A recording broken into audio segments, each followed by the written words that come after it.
as an experiment in my basement. But damaging devices is not just a hobby I've tinkered with over time. It's a complex body of work researched in the field and in the lab. It is constantly tested.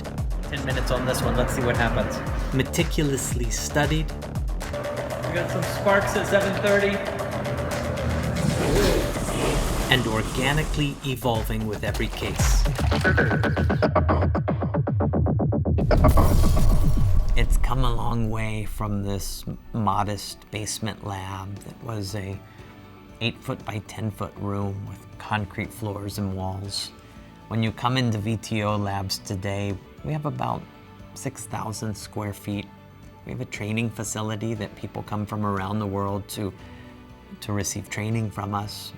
We have a large lab. Most law enforcement agencies, even federal groups that come in, they stand at the door of the lab with their mouth wide open saying, how were you able to do this? Today we have X-ray machines.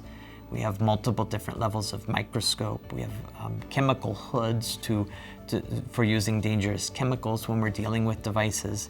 We have multiple different kinds of equipment to take devices apart, take circuit boards apart to be able to get to the data. We've been able to create a world-class lab that there's really just a handful of labs in the world that have the capability we do. None of them are private labs. We're talking about large national labs around the planet. That's our competition in this space. Aircraft 033H520 ready for takeoff. We were able to get data from the SIM card text messages, including the day of his death. It's a credit to VTO and their skill and their expertise.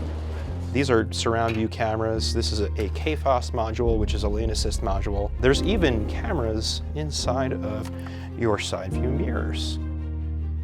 Unprecedented research has led to VTO's expertise in safely extracting data from devices damaged by